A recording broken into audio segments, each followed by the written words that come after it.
उस रात सब कुछ नॉर्मल लग रहा था, लेकिन नारुतो के दिल में अजीब सा डर था। वो बेंच पर अकेला बैठा हुआ सासुके के बारे में सोच रहा था। उसके दिमाग में बस सासुके की ही तस्वीर घूम रही थी। नारुतो इटाची के पास जाकर उसे रोकने की कोशिश करता है, सवाल करता है कि सासुके के साथ क्या होगा। तब इटाची ठंडी आंखों से बोलता है, हमें ये सब करना होगा, गांव को भी बचाना है और सासुके को भी। उसी रात नारुतो इटाची के साथ उचिहा कॉम्पाउंड की तरफ चला जाता है, जबकि उसे पता भी नहीं कि आज की रात पूरी किस्मत बदलने वाली है। थोड़ी देर बाद सासुके घर पहुंचता है और अपने माँ बाप को जमीन पर गिरा हुआ देखकर टूट जाता है। फिर उसकी नजर दरवाजे पर खड़े इटाची और उसके साथ खड़े छोटे नारुतो पर पड़ती है, जिनके हाथ में लहू से भीगे हथियार होते हैं।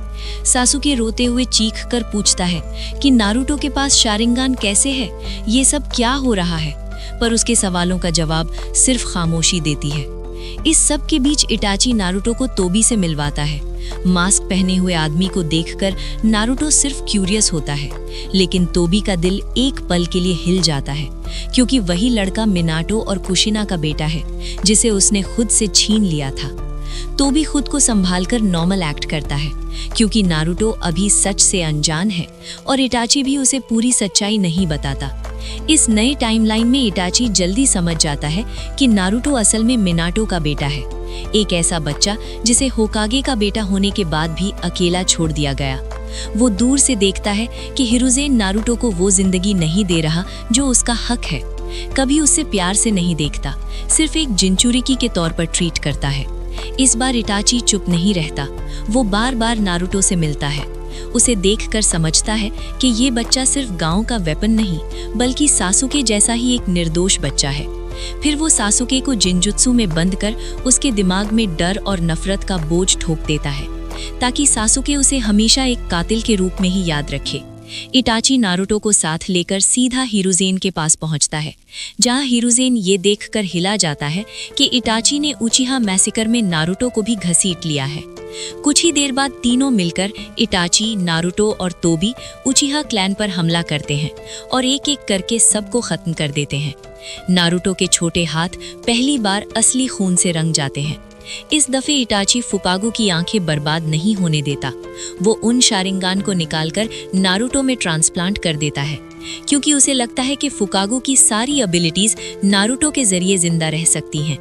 टाइम स्किप होता है। नारुतो और सासुके एक दूसरे के साथ बच्चे से जवान होने लगते हैं। दोनों एक ही घर के भाइयों की तरह हंसते, खेलते, ट्रेनिंग करते नजर आते हैं। इस दौरान इटाची को पता चलता है कि उचिहा फिर से लीफ पर हमला करने की तैयारी में है, लेकिन इस बार उसके दिमाग में सिर्फ गांव या सासुके नहीं, नारुतो का चेहरा भी घूमता रहता है। वो मास्क पहने एएनबीयू यूनिफॉर्म में बैठा सोचता रहता है कि अगर गांव और क्लैन के बीच फिर से जंग हुई तो नारुतो फिर से अकेला हो जाएगा, और वो उसे दोबारा कभी अकेला नहीं छोड़ना चाहता। मैसेकर के एक दिन पहले इटाची नारुतो को रात के टाइम बेंच पर बिठाकर सब सच नहीं पर अपनी तरफ से एक खतरनाक प्लान समझा देता है। वो कहता है कि कल से सब बदलने वाला है। अगर नारुतो उसके साथ चले तो वो उसे इतना स्ट्रांग बना देगा कि ना गांव उसे कंट्रोल कर पाएगा, ना दुश्मन उसे तोड़ पाएंगे। धीरे धीरे इटाची नारुतो के साथ ज्यादा वक्त बिताने लगता है, उसे हंसाता है, उसे खिलाता है, उसके साथ बैठकर नॉर्मल बातों पर भी हंसी मजाक करता है, जैसे एक बड़ा भाई छोटे भाई का ध्यान रखता है। इटाची फिर नारुतो को सासुके से ऑफिशियली मिलवाता है। दोनों छोटे बच्चे पहले थोड़ा ऑकवर्ड रहते हैं, फिर एक ही दिन में दोस्त बनकर कीचड़ में पानी के किनारे ट्रेनिंग करते दिखाई देते हैं। इटाची दोनों को साथ में ट्रेन करता है। नारुतो को शारिंगन के साथ कंट्रोल सिखाता है, सासुके को अपनी नफरत को ताकत में बदलने का तरीका दिखाता है, ताकि दोनों एक दूसरे को बैलेंस कर सकें। धीरे धीरे नारुतो को महसूस होता है कि इटाची की बातें सिर्फ एक कोल्ड ब्लडेड किलर की नहीं, बल्कि एक ऐसे इंसान की हैं जो दोनों भाइयों को अलग अलग तरीके से बचाने की कोशिश कर रहा है। आखिर एक रात इटाची नारुतो को गले लगाकर कहता है, आज से नारुतो मेरी जिम्मेदारी है, जैसे वो उसे अपनी परिवार की तरह अपना लेता है। फिर इटाची नारुतो को लेकर गांव छोड़ देता है और दोनों आकत्सुकी में शामिल हो जाते हैं। लाल बादलों वाली काली क्लोक पहने नरम सा लगने वाला ये बच्चा अब अंधेरे की तरफ पहला कदम रखता है। थोड़े ही सालों में नारुतो सबसे छोटा आकात्सुकी मेंबर बन जाता है।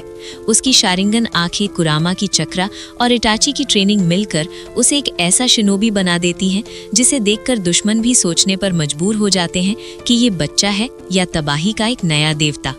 नारुतो अब सिर्फ छोटा बच्चा नहीं रहा। 10 साल की उम्र में वो सुसानो जैसी खतरनाक पावर कंट्रोल करना सीख चुका है। उसका गुलाबी चक्रा आर्मर पूरी रात को रोशन कर देता है। धीरे धीरे वो इटाची के साथ आकात्सुकी के छोटे छोटे मिशन पर निकलने लगता है, पर हर मिशन के दौरान उसके चेहरे पर हमेशा एक ही बात लिखी रहती है, उसे ये ऑर्गेनाइजेशन बिल्कुल पसंद नहीं। बाहर से दोनों आकात्सुकी का हिस्सा बन के चल रहे होते हैं, लेकिन अंदर अंदर नारुतो और इटाची दोनों ही इस ग्रुप से नफरत करते हैं और सिर्फ वक्त का इंतजार कर रहे होते हैं। सालों बाद सासुके उन दोनों का पता लगा लेता है। बदले की आग में जलता हुआ वो नारुतो और इटाची को ढूंढने निकलता है। इस बार जब वो उनके सामने आता है तो किस्मत थोड़ा अलग मोड़ लेती है, क्योंकि नारुतो बीच में खड़ा है। जहां असली टाइमलाइन में सिर्फ खून खराबा होता, यहाँ नारुतो सासुके से लड़ने के बजाय उसे सच समझाने की कोशिश करता है। उसके कंधे पर हाथ रखकर इटाची के बलिदान और पूरे मैसेकर का हिडन ट्रूथ बताता है। सासुके का गुस्सा धीरे धीरे टूटने लगता है। वो दोनों भाइयों को गले लगाकर रो पड़ता है। पहली बार उसे लगता है कि उसका परिवार बिल्कुल अकेला नहीं था। इस नई सच्चाई का मतलब ये भी है कि इटाची को अपनी जान कुर्बान नहीं करनी पड़ेगी। अब उसकी कहानी वहीं खत्म नहीं होती। जैसे जैसे सासुके का गोल बदलता है, आकात्सुकी में इटाची और नारुतो के रहने का कोई मतलब नहीं बचता, क्योंकि अब तीनों का फोकस सिर्फ अपने रिश्ते और गांव को बचाने पर है। लेकिन सब कुछ इतना स्मूथ भी नहीं रहता। एक और फेज में सासुके उन्हें दोबारा ढूंढ निकलता है। चिडोरी के साथ सीधा नारुतो पर रश करता है। इटाची बीच में आकर सासुके को फिर से ट्रॉमेटाइज कर देता है। उसके दिमाग में नए दर्द भर देता है, जिससे परेशान होकर सासुके गांव छोड़कर ओरोचिमारू के पास ट्रेनिंग के लिए चला जाता है। अगली सुबह सासुके बिल्कुल टूट चुका होता है। उसकी आंखें सूजी हुई, दिल में सिर्फ अंधेरा और कंफ्यूजन। अब वो सिर्फ इटाची से नहीं, नारुतो से भी बदला लेना चाहता है, क्योंकि उसे पूरा सच अभी भी नहीं पता। गांव वालों की नजर में नारुतो अब एक रोग निंजा बन चुका है। लोग उसे इटाची के साथ साथ ही दुश्मन की लिस्ट में डाल देते हैं। सून बिंगो बुक में नारुतो का नाम और तस्वीर इटाची के साथ छप जाती है। जिनचूरी की होने के साथ साथ अब वो ऑफिशियली वांटेड क्रिमिनल भी बन चुका है। ये खबर सुनकर जिराया हिल उठता है। तेजी से कोनोहा लौटकर सीधा हिरुजिन के ऑफिस में घुस जाता है। वो गुस्से में पूछता है, तुमने नारुतो को अकेला छोड़कर उसे इस हद तक कैसे पहुंचा दिया? तब हिरुजिन उसे पूरा राज बताता है कि इटाची असल में विलन नहीं है। उसने गांव को बचाया और नारुतो की जिम्मेदारी भी ली हुई है। जिराया को जब ये सब पता चलता है तो उसके दिल का बोझ हल्का हो जाता है, क्योंकि अब कम से कम कोई तो है जो नारुतो का ख्याल रख रहा है। बाहर जंगल में इटाची नारुतो की इंटेंसिव ट्रेनिंग शुरू कर चुका है। हर रोज उसे नए जुत्सु, नई स्ट्रैटेजीज और शारिंगन के एडवांस यूज सिखाता है। वो नारुतो को बताता है कि शारिंगन को कैसे एक्टिवेट और कंट्रोल करना है, ताकि वो अपनी आंखों की ताकत से खुद को भी बचा सके और दूसरों को भी। एक शाम आग के पास बैठे हुए इटाची शांत आवाज में समझाता है, तुम एक जिनचूरी की हो, जल्द ही तुम कुरामा से मिलोगे, उससे दुश्मन नहीं साथी बनाना। ये सुनकर नारुतो और ज्यादा डिटर्मिन्ड हो जाता है। उसकी ट्रेनिंग के सीन्स बदलते हैं। कभी वो रात भर पेड़ों पर चढ़कर चक्रा कंट्रोल प्रैक्टिस कर रहा होता है, कभी दिन भर शैडो क्लोन्स के साथ स्पारिंग। नारुतो का हर गिरना उसके अगली बार और ज्यादा स्ट्रांगली उठने की प्रैक्टिस बन जाता है, क्योंकि अब उसका गोल सिंपल नहीं, उसे अपने आप को, इटाची को और एक दिन सासुके को भी बचाना है। वॉर के बाद भी नारुतो के दिल में कोनोहा के लिए कोई रिश्ता नहीं बचता, इसलिए वो दूर रहने का फैसला करता है, क्योंकि बचपन की सारी यादें उसे सिर्फ दर्द याद दिलाती हैं। सासुके अपनी जिंदगी का बाकी हिस्सा इताची के साथ गुजारना चाहता है। भाई के साथ मिलकर वो अपनी पुरानी तन्हाई को धीरे धीरे भर देता है और नारुतो एक नई आकात्सुकी खड़ी करना शुरू करता है, जो बिल्कुल पुरानी जैसी नहीं होगी। टोबी इसे अपनी सबसे बड़ी बेवफाई समझकर पूरी दुनिया पर जंग का ऐलान कर देता है, लेकिन इताची जिंदा होने की वजह से इक्वेशन बदल जाती है। वॉर के एक दिन पहले इताची नारुतो को लेकर कोनोहा आता है और सुनादे के सामने बैठकर प्रपोज करता है कि ये नई अकात्सुकी निंजा नेशंस के साथ मिलकर लड़ने को तैयार है, उनके खिलाफ नहीं। जंग खत्म होने तक सास्के का ऑब्सेशन पावर के लिए उतना डेंजरस नहीं रहता।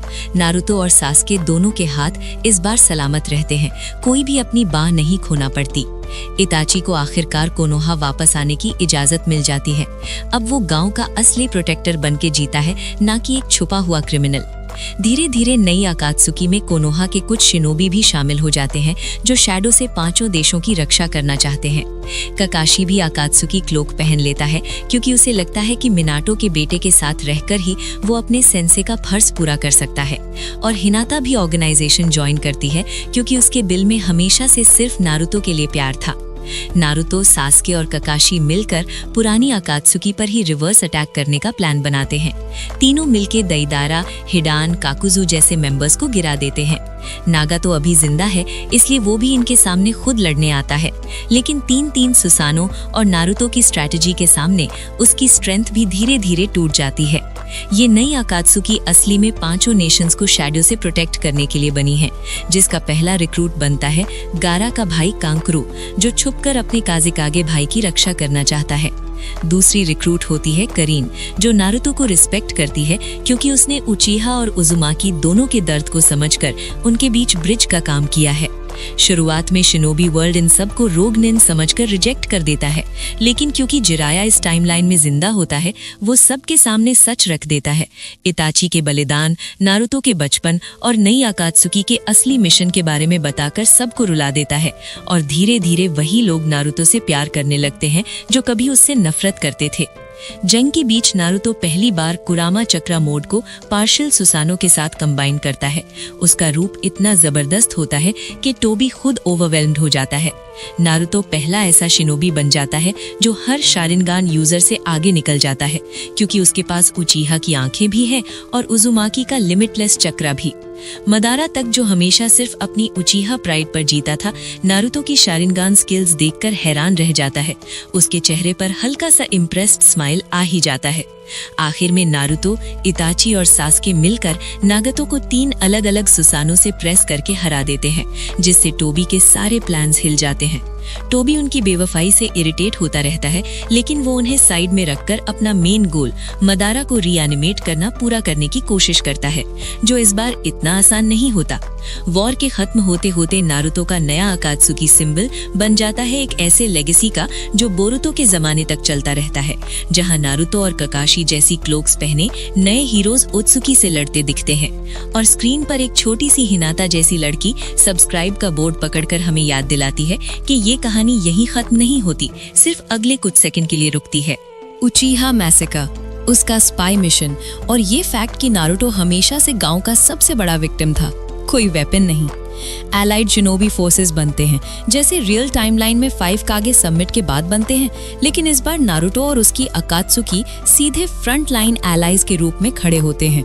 वॉर शुरू होती है। जमीन पर एडो टेंसे से उठते हुए पुराने लेजेंड्स, ज़ेत्सु का फॉरेस्ट्स लेवल इन्फेक्शन और टोबी का demonic statue of the outer path, ये सब कुछ ऑलमोस्ट वैसे ही होता है जैसे ओरिजिनल सीरीज में, बस एक एक्स्ट्रा चक्रा सॉस के साथ। नारुतो का सुसानो। एक बैटल में जब टोबी नारुतो को कॉर्नर करता है, तब नारुतो पहली बार कुरामा चक्रा मोड को पार्शियल सुसानो के साथ फ्यूज करता है, एक ऐसा फॉर्म जो मादारा के परफेक्ट सुसानो और क्यूबी मोड के बीच का हाइब्रिड लगता है। टोबी का कामुई भी कुछ पलों के लिए कंफ्यूज हो जाता है, क्योंकि नारुतो इतनी हाई स्पीड और रॉ पावर से अटैक करता है कि स्पेस टाइम डिस्टॉर्शन को भी रीड करना मुश्किल पड़ जाता है। दो साइड से प्रेशर बढ़ता है, एक तरफ ओबिटो यानी टोबी और दूसरी तरफ काबुतो का एडो टेंसे, जहां रियल स्टोरी में इताची अपनी मर्जी से रीएनिमेशन तोड़कर काबुतो को रोकने जाता है। इस ऑल्टरनेट टाइमलाइन में इताची जिंदा है, लेकिन काबुतो फिर भी उसकी डेड वर्जन को एडो टेंसे से लाने की कोशिश करता है। इसलिए इताची को बैटलफील्ड के बीच से उठकर उस अंडरग्राउंड हाइडआउट तक जाना पड़ता है। नारुतो उससे कहता है, इस बार मैं फ्रंट संभालूंगा, तुम जाके अपने पास्ट को खत्म करो। इताची सासुके के साथ मिलकर काबुतो को फेस करता है, उसे इजानामी में फंसा देता है, ऑलमोस्ट वैसे ही जैसे कैनन में करता है, ताकि काबुतो अपना साइकिल ऑफ डिनाइल तोड़कर सुधर सके। जब 10 टेल्स कंप्लीट फॉर्म में आता है, तो एलाइड फोर्सेस के पास 2 ट्रम्प कार्ड्स रहते हैं, नारुतो और सासुके, लेकिन यहाँ तीसरा ट्रम्प कार्ड भी है, इताची का फुल बॉडी सुसानो, जो सीलिंग टूल्स के बिना भी डिफेंसिव बैरियर बना सकता है। तीनों मिलकर 3 लेयर्ड सुसानो शील्ड बनाते हैं, जो 10 टेल्स के फर्स्ट बिजुडामा को डिफ्लेक्ट कर देता है, जिससे उनका एक पूरा डिवीजन बच जाता है, जो ओरिजिनल स्टोरी में ऑलमोस्ट वाइप आउट हो गया था। मादारा जब फाइनली बैटलफील्ड पर फुली रिवाइव्ड आता है, उसके सामने नारुतो खड़ा है, जो पहले ही हर शारिंगान यूजर से आगे निकल चुका है, क्योंकि उसके पास Uzumaki stamina plus Uchiha eyes plus Kurama का ऑलमोस्ट इन्फिनिट चक्रा है। मादारा एक पल के लिए सीरियसली इंप्रेस हो जाता है, सोचता है कि अगर ऐसे शिनोबी उनके जमाने में होते तो शायद उनकी पीस थ्रू पावर फिलॉसफी इतनी एक्सट्रीम नहीं बनती। इस बीच कोनोहा के अंदर भी एक इमोशनल स्टॉर्म चल रहा होता है। जिराया, जो यहाँ सर्वाइव कर गया था और पेन के हाथ नहीं मरा था, एलाइड HQ में सबके सामने डिक्लेरेशन करता है कि नारुतो वो बच्चा है जिसे हर जनरेशन ने हर्ट किया, लेकिन जिसने कभी किसी से नफरत नहीं की। गांव वाले जो पहले उसे डीमन फॉक्स समझकर दूर रहते थे, अब उस पर भरोसा करते हैं, जो रियल मांगा एनिमे में पेन अटैक के बाद आता है। डिफरेंस बस ये है कि यहाँ नारुतो को हीरो के रूप में पहले से ही देखा जा रहा है, लेकिन क्लोक की वजह से उस पर एक रोग का शैडो लगा रहता है, जिसे जिराया और तुसुनादे मिलकर धीरे धीरे मिटा देते हैं। जब ओबिटो 10 टेल्स जिनचूरी की बनता है, ओरिजिनल टाइमलाइन की तरह नारुतो और सासुके एक साथ कोऑर्डिनेट करके उसके अटैक्स को निगेट करते हैं, पर इस टाइमलाइन में नारुतो के पास एक एक्स्ट्रा ट्रिक होती है, कुरामा प्लस सुसानो कॉम्बो से बनाया हुआ एक स्पिरिचुअल चेन लाइक कॉन्स्ट्रक्ट, जो ओबिटो के हार्ट के पास तक पहुंच जाता है। यहाँ नारुतो अपनी सबसे बड़ी स्ट्रेंथ यूज करता है, दूसरों का दर्द समझना। जैसे कैनन में उसने ओबिटो को उसके पुराने hero of the hidden leave सपने याद दिलाए थे, यहाँ भी वो ओबिटो को बताता है कि इताची ने अपनी जान वॉर से पहले ही दाव पर लगा दी थी, ताकि एक दिन नारुतो जैसे किसी बच्चे को ये सब रिपीट ना करना पड़े। ओबिटो का रिजॉल्व हिलता है, वो 10 टेल्स के कंट्रोल को छोड़ देता है और मादारा सिचुएशन को हाईजैक करने आ जाता है। कागोया का फेज भी आता है, क्योंकि ब्लैक ज़ेत्सु मादारा को मैनिपुलेट करके उससे कागोया का वेसल बना देता है, बिल्कुल रियल स्टोरी की तरह। डिमेंशन हॉपिंग बैटल्स होती हैं, जहां नारुतो, सासुके, साकुरा और काकाशी मिलकर कागोया को सील करने की कोशिश करते हैं, लेकिन इस बार उनके पीछे इताची का एनालिटिकल ब्रेन और शैडो लेवल सपोर्ट रहता है। जब फाइनल सीलिंग मूव होता है, नारुतो और सासुके की बाहों का सैक्रिफाइस जैसा कैनन सीन यहाँ अवॉइड हो जाता है, क्योंकि इताची पहले ही उनके बीच का हेट्रेड लूप तोड़ चुका होता है। दोनों एक दूसरे को मारने नहीं, बचाने के इंटेंशन से फाइट करते हैं। रिजल्ट, वॉर के बाद दोनों के हाथ सेफ रहते हैं, कोई प्रोस्थेटिक सेल्स की जरूरत नहीं पड़ती। वॉर के बाद वर्ल्ड थोड़ा स्टेबल हो जाता है। सासुके रियल टाइमलाइन की तरह पावर के लिए दुनिया को कंट्रोल करने का प्लान नहीं बनाता, क्योंकि उसने अपने भाई को जीते जी देखा है, उसकी गलतियों और रिग्रेट को समझा है। वो नारुतो से हाथ मिलाकर एक नया सिस्टम डिजाइन करने के बारे में सोचता है, जहां बीजू और जिनचूरिकी को टूल्स नहीं, पार्टनर्स माना जाएगा। ये थॉट डायरेक्टली नारुतो के कुरामा के साथ ओरिजिनल बॉन्ड से आती है। इताची finally free from all secrets Konoha वापस आ जाता है, एकेडमी किड्स को जेंजुत्सु और स्ट्रैटेजी पढ़ाता है, ताकि अगला जनरेशन सिर्फ ब्रूट फोर्स नहीं, एम्पैथी भी सीखे। नारुतो का अपना जर्नी यहाँ से बोरुटो एरा तक स्ट्रेच होता है। रियल कैनन में वो 7th होकागे बनता है, गांव की ब्यूरोक्रेसी और फैमिली लाइफ के बीच फंस जाता है, ओत्सुकी क्लान के नए अटैक्स फेस करता है। इस ऑल्टरनेट रियलिटी में भी ओत्सुकी थ्रेट आता है, मोमोशिकी, किनशिकी, इशिकी जैसे गॉड लेवल एनिमीज, लेकिन एक बड़ा फर्क ये है कि नारुतो के पास सिर्फ होकागे ऑफिस नहीं, अकात्सुकी का शैडो नेटवर्क भी है। नया अकात्सुकी, जिसमें कांकुरो जैसे सैंड शिनोगी और कारिन जैसे उजुमाकी लिंक्ड एलाइज भी हैं। 5 नेशंस के पीछे एक इनविजिबल शील्ड बना रहता है। ऑफिशियल रिकॉर्ड्स में उन्हें रोग्स बोला जाता है, लेकिन प्रैक्टिकल फील्ड में वही लोग सबसे पहले ओत्सुकी इन्वेजन का पैटर्न पकड़ लेते हैं। बोरुटो जेनरेशन के बच्चे जब एकेडमी में नारुतो और काकाशी को अकात्सुकी क्लोक में देखते हैं, तो उनके लिए ये कोई बूगीमैन सिंबल नहीं, बल्कि एक लेजेंड बन जाता है। वो लोग जो अंधेरे में खड़े होकर हमारी रोशनी बचाते रहे। मोमोशिकी के अटैक के वक्त जैसे कैनन में नारुतो स्टेडियम में सबको शील्ड करता है, यहाँ भी वो वही करता है। बस फर्क इतना है कि उसके पीछे शैडो में नई अकात्सुकी का पूरा स्क्वाड रेडी रहता है। बैटल के बाद बोरुटो को जितना जितना प्राउड अपने होकागे फादर पर होता है, उतना ही फैसिनेटेड वो उस अकात्सुकी लेगेसी से भी होता है जो नारुतो, इताची और सासुके ने मिलकर रीराइट की थी। और कहानी के एंड में जब हम फ्यूचर के किसी फ्रेम में छोटी हिनाटा जैसी लड़की को सब्सक्राइब का बोर्ड पकड़े हुए देखते हैं तो लगता है जैसे ये पूरी स्टोरी नारुतो के एक ही वाव का एक्सटेंडेड वर्जन थी। मैं वो बनूंगा जो हर अकेले बच्चे को डिजर्व करता है, चाहे मैं होकागे के रूप में दिखूं या अकात्सुकी क्लोक के पीछे छिपा हुआ हीरो बनकर।